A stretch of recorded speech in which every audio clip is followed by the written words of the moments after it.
David Ortiz has always had a dream to own his own company, but after he became successful, David realized he needed some outside help to put the systems in place to run his company. So David decided to bring in our team of business experts to reach his full potential and fulfill his dreams. I'm David Ortiz, president of Inline Construction. We're a military, government, state, and county contractor.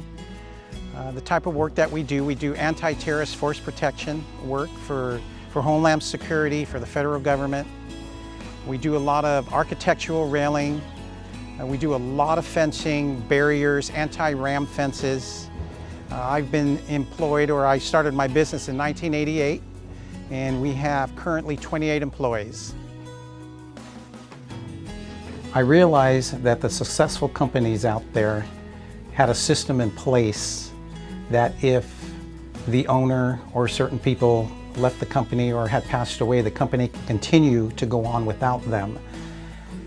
I realized that I was the system, and that the day that I took my last breath, or the day that I retired, the company would cease to exist. And that's not what I wanted.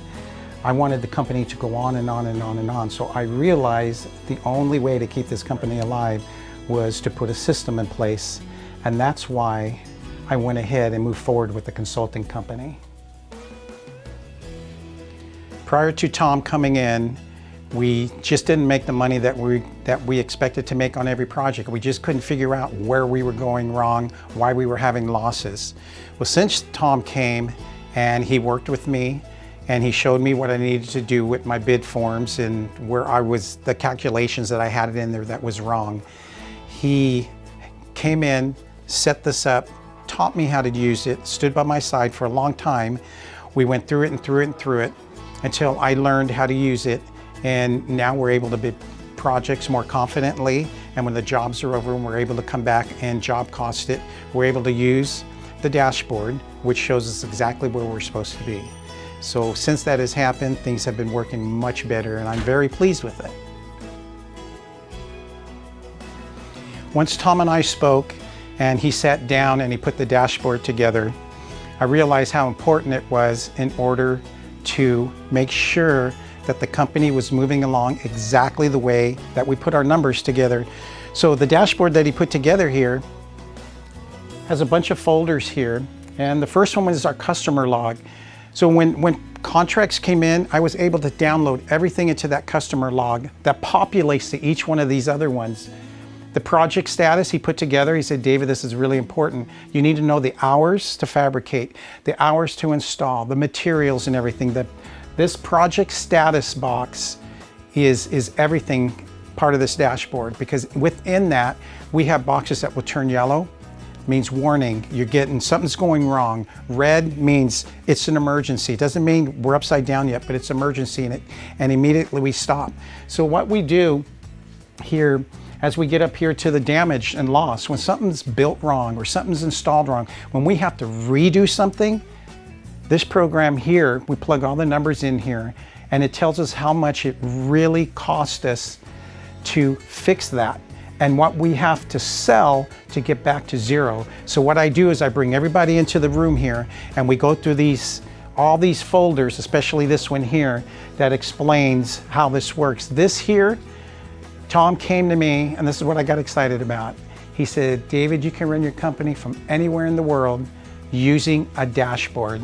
So if you want to be out on your yacht, all you got to do is open up your dashboard and see how your company's doing. If you have a yellow, you call, you speak to your key guy, you get them on the dashboard here, and you go through it and you fix what needs to be fixed. Before Tom came, I ran my business all cash, and I was very proud about that. We weren't in debt, we paid for everything. When the bills came in, we paid the bills. So there was no need, I felt, to go get a loan or get a line of credit or borrow money from anybody, because I've been doing it for so long.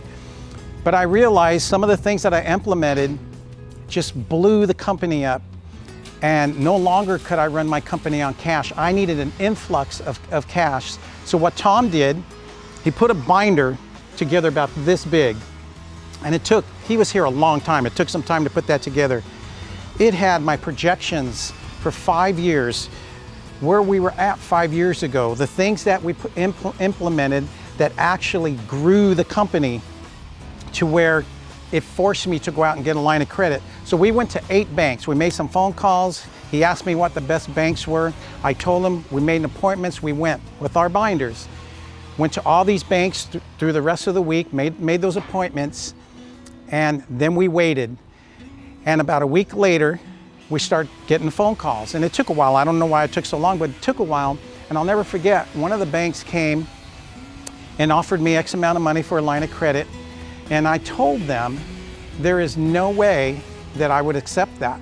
So they upped their figure by $100,000 in the line of credit. And now today I'm doing business with them, and they've helped me buy equipment. They've helped me buy a big metal beam guardrail rig. That was always one of my dreams. And I'll tell you, without this system and without Tom's help, there is no way I would have got that money. So I need to share with you that I grew up in a very, very poor family, and my mom had 3 boys, and she always told us, honey, you need to work for yourself.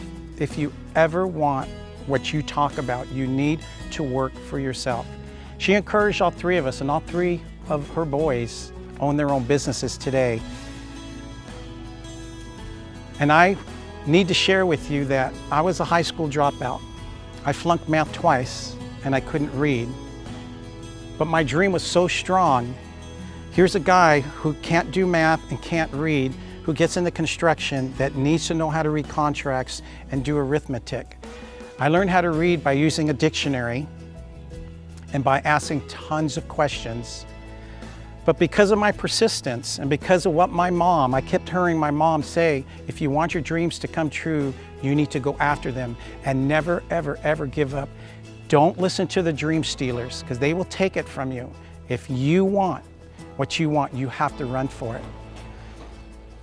So through a long process in time and a lot of mistakes and an education that cost me more than if I would have went to college, I am so thankful that Tom and his group came along and found me, because they literally found me. I wasn't looking. The phone rang in the office. It was given to me. I took it, and I am so thankful that I said yes. Because through that, I have learned persistence. I have learned when you find the right people to get on your team, it's going to cost you money. And it cost me money to put this together. But the education I got, I couldn't have got anywhere else except right where I got it. And I believe that these people that were sent for a reason.